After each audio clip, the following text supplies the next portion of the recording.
Hello and welcome to Innovation Classes. I am Alpna Singh. Today we are going to do a beautiful poem, The Road Not Taken, written by Robert Frost. But before that, please do subscribe and hit this bell icon for further new updates. But before starting the poem, we'll talk about poet Robert Frost. Robert Frost was an American poet. The speciality of his poetry is he always uses simple and easy language, but with a strong hidden message.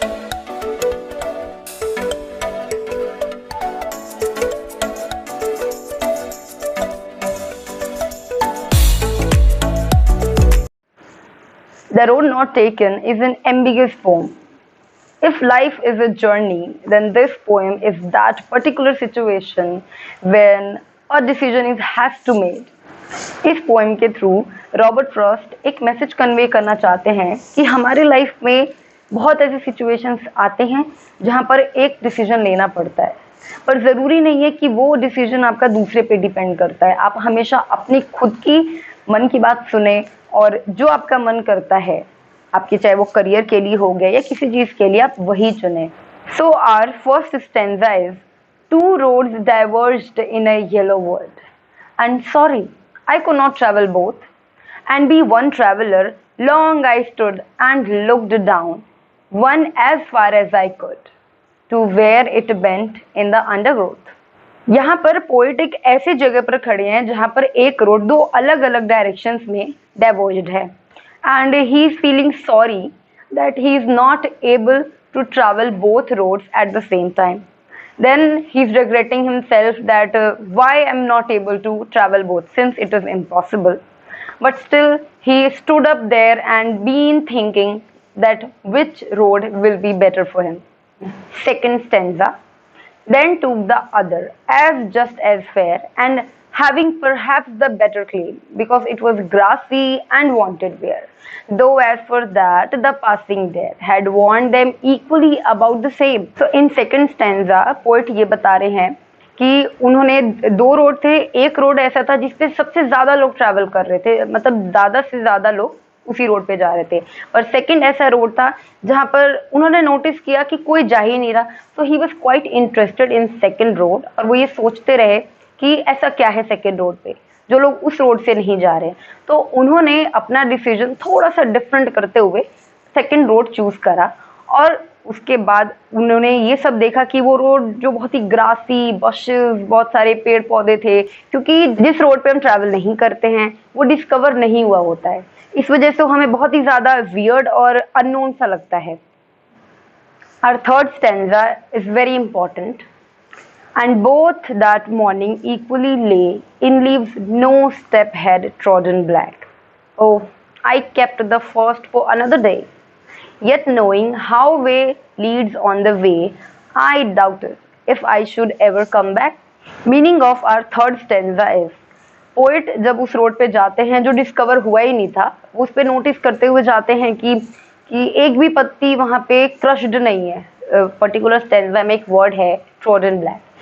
Trodden black से ये मतलब है कि आप किसी जगह पर चलते हैं और वहाँ पे पत्तियाँ वत्तियाँ होती हैं, वो बहुत ही ग्रासी होता है, तो जब लोग चलते हैं तो उनके जो फीट्स होते हैं, फीट से जो भी लीव्स होते हैं वो दबते हैं या फिर उनके कलर्स चेंज हो जाते हैं। सो ही वाज नोटिसिंग कि वहाँ पे कोई कलर चेंजेस नहीं थे पत्तियों में, दैट वाज वेरी नेचुरल, बिल्कुल प्लेन सा वहाँ पर सिचुएशन था, और नोटिस करते हुए जा रहे थे।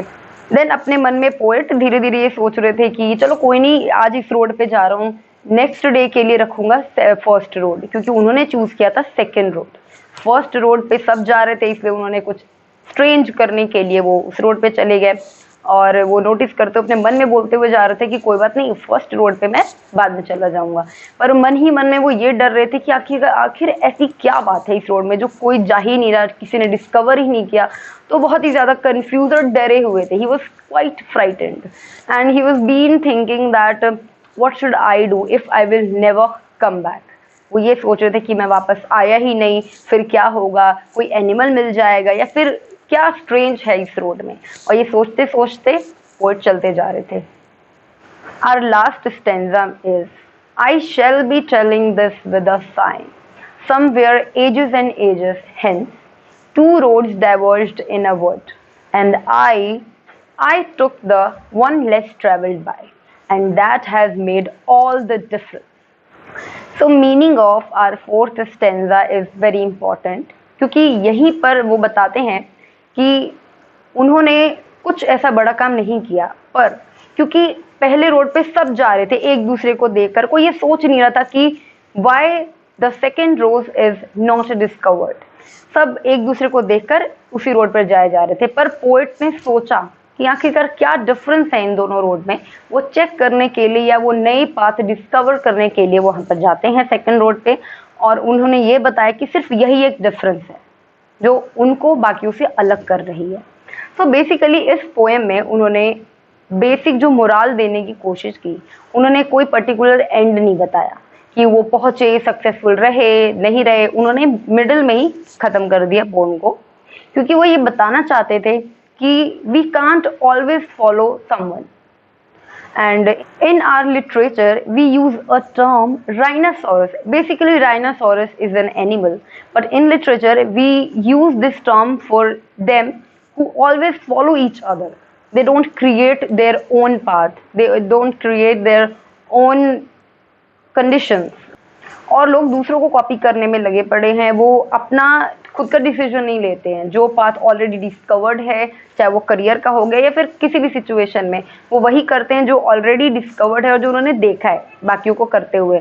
वो अपनी एक न्यू क्रिएटिविटी, अपना माइंड, अपना डिसीजन नहीं लेते हैं, जो सबसे इम्पॉर्टेंट डिफरेंस क्रिएट करता है। अगर आप खुद की क्रिएटिविटी माइंड के यूज करेंगे या फिर खुद से डिसीजंस लेंगे, तो वो आपके लिए ज़्यादा बेनिफिशियल रहेगा। एक दूसरे को कॉपी करने का कोई बेनिफिट नहीं है। Through the ending of this pome, poet has not cleared that what is the result. He hasn't mentioned that what is the ending.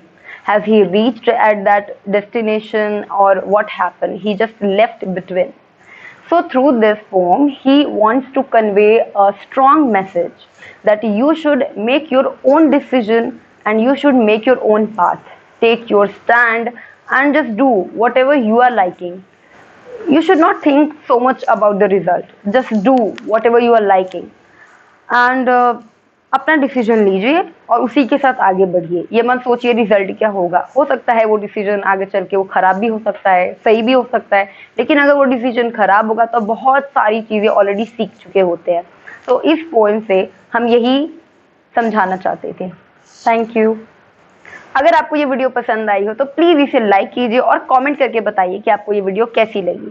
साथ ही साथ अपने रिलेटिव्स, फ्रेंड्स और फैमिली में इसे शेयर करें, जिससे उन्हें भी इस पोएम से मिले हुए मोटिवेशन की जानकारी मिले। टिल देन, स्वस्थ रहिए, मस्त रहिए और इंग्लिश में व्यस्त रहिए। बाय।